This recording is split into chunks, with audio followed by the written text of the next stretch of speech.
This is a short video to give an example of how to do a muscle palpation when it comes to evaluating a patient for pain and or sleep. The first thing you want to do is give a patient a point of reference.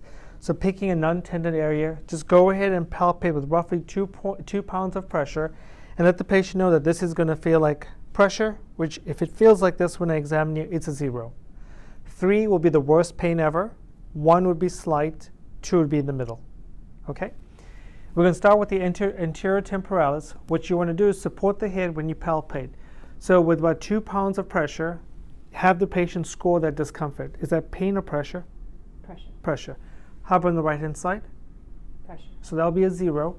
Up here, Pressure. which is middle temporalis, Pressure. middle temporalis, and then we're going to go to the posterior, Pressure.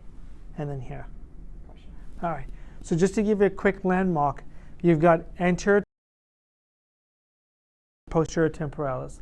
The next that we are going to palpate will be the lateral joint space. So I'm going to start off on the left-hand side. And with this, you'll put it by half the strength, about 1 pound of pressure. How does that feel? 1. 1. And then the same thing on the opposite side. 0. 0.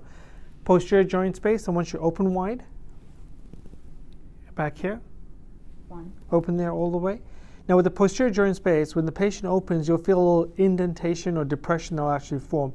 Your intention is to put the finger in that depression and push more in anterior medial direction. Open there for me again. How about up here? 0. 0. Clench in your back teeth. This is the deep masseter. How about on the left? 0. Clench again. Now when they clench, you'll feel it belly up. The posterior fibers run slightly posterior to it. So go in and clench. And how does that feel? 1. 1. Superficial. Anything here? 0. Go ahead and clench again and relax. Superficial is right over the body of the muscle. Anything there? 0. 0. Stylomandibular ligament. Anything here? 1. Stylomandibular ligament, you've got the angle of the mandible. You're going to go about 1/4 inch up and push right behind the posterior wall of the mandible. Anything here? 2. 2. Sternocleidomastoid. 0. Sternocleidomastoid. 0. Now, if you're not too certain with the sternocleidomastoid, it starts off at the mastoid process and inserts into the sternum. One way to find that muscle is to rotate the head to one side, and you'll actually see the muscle pop. And what you want to basically is just grab hold of it and palpate about mid-belly. The next one we're going to go for is the Styloid process. Anything in here? No. No.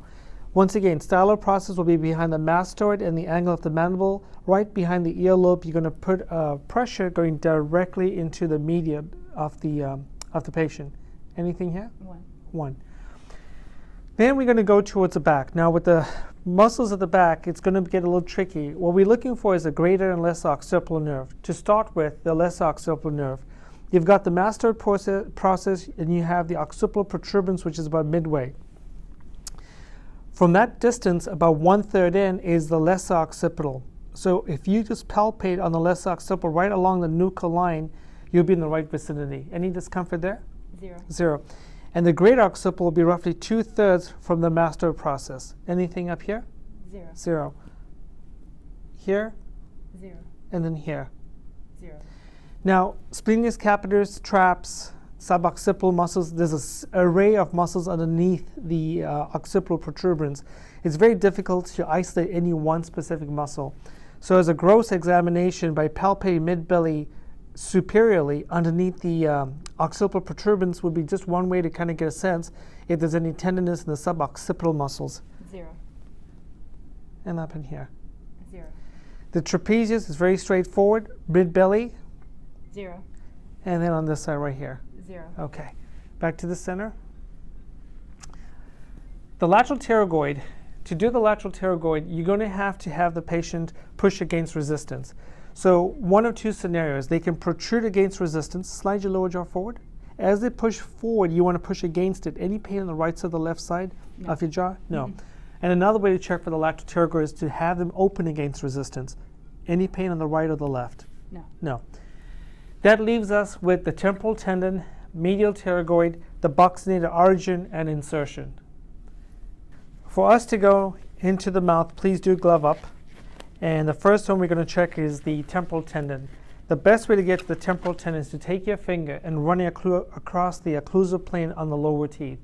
When you get to the most posterior molar, move your finger more in a lateral plane and you'll feel the coronoid process. Midway up in the coronoid process is the temporal tendon insertion. Any pain up in there? No. 0. And up in there. 0. The medial pterygoid is a quick maneuver. What you're going to do with the medial pterygoid is you're going to run your finger between the lingual aspect of the mandible and the tongue.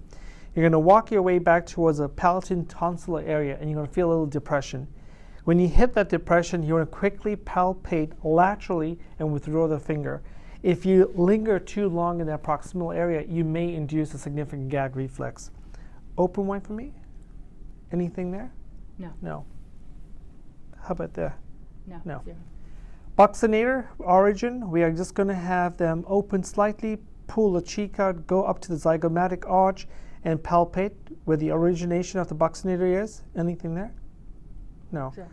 And then down here. 1. 1. And you would do the same on the opposite side. Anything there? 0. And here. 0. 0. Anterior digastric would be right up here underneath the symphysis. Anything here? 0. And here. 0.